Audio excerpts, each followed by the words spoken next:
Bunu niye yapıyorsun Emre? Neden geldin buraya yine? Hiç gitmedim ki. Seni görebilmek için bekledim. Nasıl yani? Bütün gece burada mıydın sen?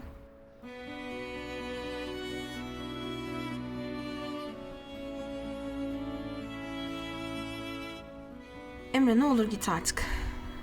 Lütfen. Sen ne dersen de seni bırakmaya hiç niyetim yok benim. Benimle konuşmak zorundasın. Her zaman buluştuğumuz halde bekliyorum seni. Sen gelmeden de hiçbir yere gitmeyeceğim.